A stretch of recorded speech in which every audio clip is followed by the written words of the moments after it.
1899 সালের 24শে মে ভারতের পশ্চিমবঙ্গ রাজ্যের বর্ধমান জেলার আসানসোল এলাকার চুরুলিয়া গ্রামে জন্মগ্রহণ করেন কাজী নজরুল ইসলাম।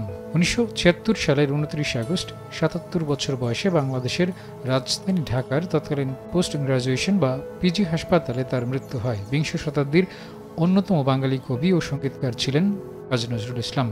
জীবনের শুরুটা যদিও সহজ ছিল না বাংলাদেশের জাতীয় কবি কাজী নজরুল ইসলামের। পারিবারিক দারিদ্র্যের কারণে ছোটবেলায় তাকে ডাকা হতো দুঃখু মিয়া নামে। কাজী নজরুল ইসলামের পিতা ফকির আহমেদ ছিলেন স্থানীয় মসজিদের ইমাম।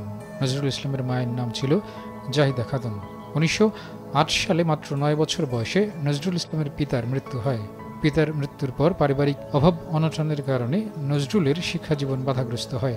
সে সময় স্থানীয় মসজিদে মুয়াজ্জিন হিসেবে কিছুদিন দায়িত্ব পালন করেন তিনি। বাল্য বয়সেই লোকশিল্পের প্রতি আকৃষ্ট হয়ে লেটো বা পশ্চিমবাংলার কবিতা, গান ও নৃত্যের মিশ্র আঙ্গিক চর্চার ভ্রাম্যমাণ নাট্য দলে যোগ দেন। এই দলের সঙ্গে তিনি বিভিন্ন স্থানে যেতেন, অভিনয় শিখতেন এবং নাটকের জন্য গান ও কবিতা লিখতেন। 12 বছর বয়সে আসানসোলের একটি রুটির দোকানে কাজ নেন কিশোর নজরুল। দোকানে কাজ করার সময় আসানসোলের দারোগা রফিজুল্লাহর সঙ্গে তার পরিচয় হয়। দোকানে একা একা বসে নজরুল যেসব কবিতা ও ছড়া রচনা করতেন তা দেখে রফিজুল্লাহ নজরুলকে ময়মনসিংহ জেলার ত্রিশালের দরিরামপুর স্কুলে 7ম শ্রেণীতে ভর্তি করে দেন। এরপর 1914 থেকে 1917 সাল পর্যন্ত পড়ালেখা করেন নজরুল।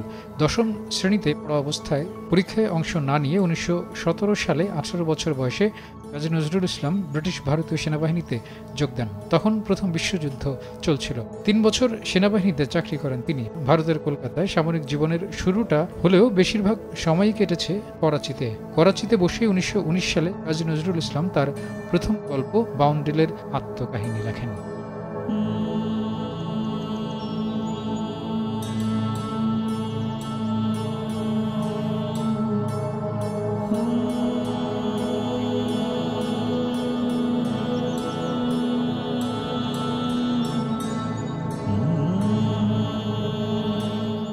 যুদ্ধ শেষে কলকাতার 32 নং কলেজ স্ট্রিটে বঙ্গীয় মুসলিম সাহিত্য সমিতির অফিসে বসবাস শুরু করেন নজরুল ইসলাম। সেখান থেকে তার লেখকী জীবনের মূল কাজ শুরু হয়। প্রথম দিকেই মুসলিম ভারত, বঙ্গীয় মুসলমান সাহিত্য পত্রিকা, উপাসনা এমন বেশ কিছু পত্রিকায় তার লেখা প্রকাশিত হয়। 1920 সালে নবযুগ নামে একটি সান্ধ্য পত্রিকায় বেশ কিছুদিন সাংবাদিকতা করেন তিনি। ওই বছরই নবযুগে নজরুল একটি অপরাধমূলক প্রবন্ধ লেখেন, যার কারণে পত্রিকার জামানত বাজেয়াপ্ত করা হয়। 1921 সালে কাজী নজরুল ইসলাম বিয়ে করেন কুমিল্লার নারী প্রমীলা দেবীকে। মুসলিম পরিবারের সন্তান এবং শৈশবে ইসলামী শিক্ষায় দীক্ষিত হয়েও তিনি বড় হয়েছিলেন একটি ধর্মনিরপেক্ষ চেতনা নিয়ে। একই সঙ্গে তার মধ্যে বিকশিত হয়েছিল একটি বিদ্রোহী সত্তা। নজরুলকে বলা হয় সাম্যবাদের কবি। 1921 সালের ডিসেম্বরে নজরুল ইসলাম তার জীবনের অন্যতম শ্রেষ্ঠ সাহিত্যকর্ম বিদ্রোহী কবিতা রচনা করেন, যে কবিতা ভারতীয় উপমহাদেশে নজরুলকে নিয়ে আসে অনন্য উচ্চতায়। কলকাতার একটি ভাড়া বাড়িতে বসে কাঠ পেন্সিলে 139 লাইনের কালজয়ী এই কবিতাটি লেখেন তিনি, যেখানে পরাধীনতার শৃঙ্খল ভেঙে মুক্ত স্বাধীন জীবনকে আহ্বান জানানো হয়। বলবীর বল উন্নত মমশির, শির নেহারি আমারই নত শির ওই শিখর হিমাদ্রির।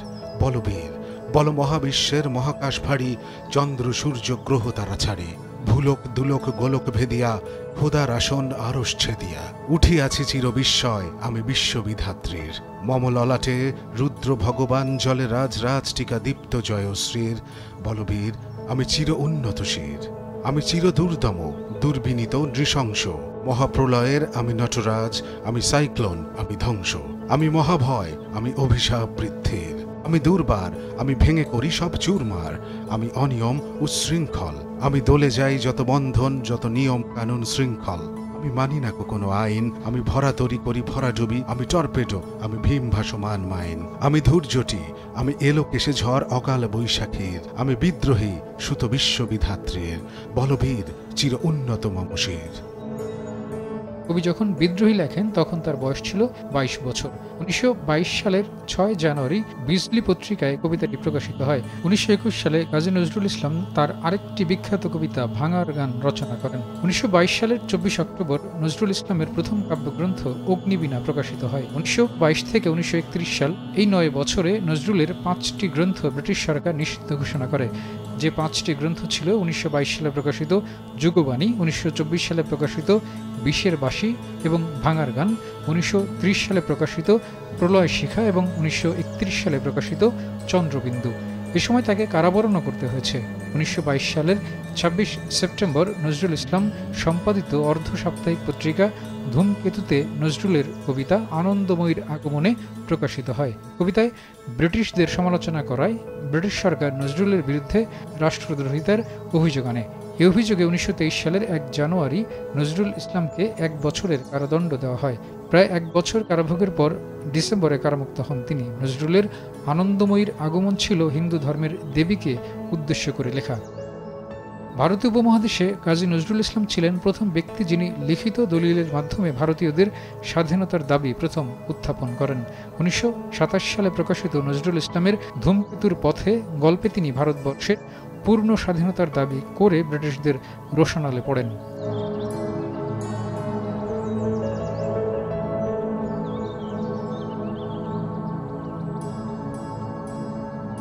1929 সালে কাজী নজরুল ইসলাম লেখেন নতুনের গান। এই গানটি বাংলাদেশের প্রথম রণসঙ্গীত।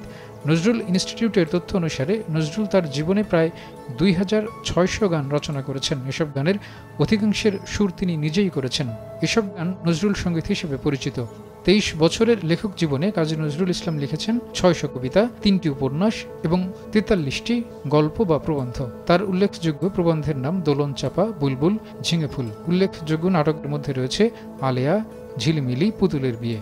সাহিত্যের মধ্যে রয়েছে বাঁধনহারা, মৃত্যুক্ষুধা, কুহেলিকা। 1942 সালে 43 বছর বয়সে কাজী নজরুল ইসলাম মারাত্মকভাবে স্নায়ুবিক অসুস্থতায় আক্রান্ত হয়ে পড়েন, যে কারণে জীবনের পরবর্তী 34 বছরে তিনি আর কোনো সাহিত্যকর্ম রচনা করতে পারেননি। 1972 সালের 24 মে ভারতের পশ্চিমবঙ্গের কলকাতা থেকে নজরুল ইসলামকে সপরিবারে বাংলাদেশে আনা হয়। 1974 সালে নজরুল ইসলামকে বাংলাদেশের জাতীয় কবির মর্যাদা দেওয়া হয়। 1976 সালের ফেব্রুয়ারিতে কাজী নজরুল ইসলামকে বাংলাদেশের নাগরিকত্ব দেওয়া হয়। কাজী আমদাদ, দেশ টিভি।